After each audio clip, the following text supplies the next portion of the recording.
মাঝে মাঝে জামাইয়ের উপরে এত রাগ ওঠে না, কি বলবো। মানে মেজাজটা গরম হয়ে যায়, কিছু বলতেও পারি না, ছেলে মানুষ, আমার থেকে ওনার আরও বেশি রাগ।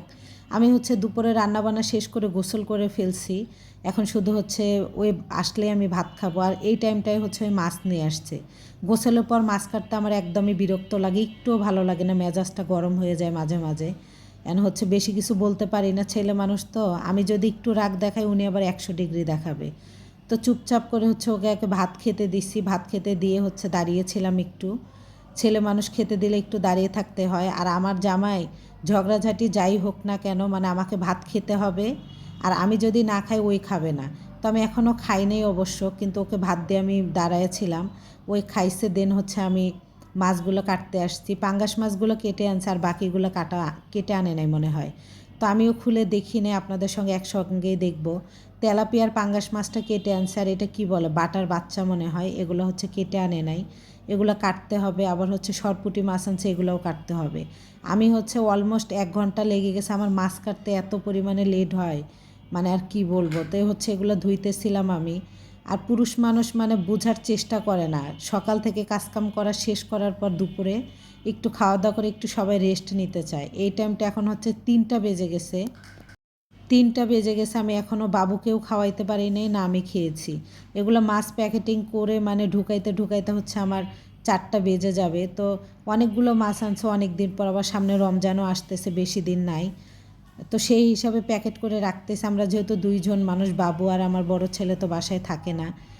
আর ওরা মাছও বেশি একটা পছন্দ করে না, তো 4-5 পিস করে রাখতেছি, একটু 1 পিস বেশি হলে ভর্তা বানিয়েও খাওয়া যায়। আর পাঙ্গাস মাছটা কিন্তু আমার হাজব্যান্ড অনেক পছন্দ করে, আমিও খাই। তবে পাঙ্গাস মাছটা আমি গরমকালে বেশি খাই, শীতের সময় খেতে ভালো লাগে না। আমার কাছে মনে হয় কি, পাঙ্গাস মাছে একটা গন্ধ আসতেছে। তো মাছগুলো প্যাকেট সবগুলো করে ফেলছে আর ধুয়ে ফেলছে। আর বাটা মাছগুলো মানে আঁশটা পরিষ্কার করি নাই, শুধু পেটের থেকে ওই যে ময়লাটা বের করে রেখে দিয়েছি, নাহলে পেট কিন্তু গলে যায়। ফ্রিজে মাছ আসছিল না, মানে 1 পিস মাছ, একটা পা এভাবে ফ্রিজে ছিল। তো এগুলো সব কিছু বের করে পরে মাছগুলো রাখবো। আর আমার ডিপটা ছোট অবশ্য, সব মাছ রাখলে আজকে ফ্রিজ ভরে যাবে। আর যে মাছ আনছে, আমরা 2জন মানুষ তো, মোটামুটি রমজান 4-5টা আসতেও পারে বাসায়, যদি মেহমান না আসে। আর আমাদের বাসায় বেশ একটা মেহমান আসে না। তো খুব একটু রাগও উঠতেছে। আর বাবু আমাকে বারবার বলতেছে যে মানে কাছে যে বুঝাচ্ছে যে উনি আমার কাছে আসতে চাই, কোলে উঠবে, ক্ষুধা লাগছে, আর ওকে আমি খাওয়াবো। তো কে কোথায় থেকে ভিডিওটা দেখতেছেন অবশ্যই জানাবেন। আমি মাছগুলো ঢুকিয়ে রেখে আমি আগে তাড়াতাড়ি করে হাত মুখ ধুবো, বাবুকে খাওয়াবো, আর আমিও খাবো। মাছগুলো ঢুকায় নিলাম। আর এই বাকি চামড়া ছিল 1 প্যাকেট, সেটাও ঢুকায় রাখতেছি।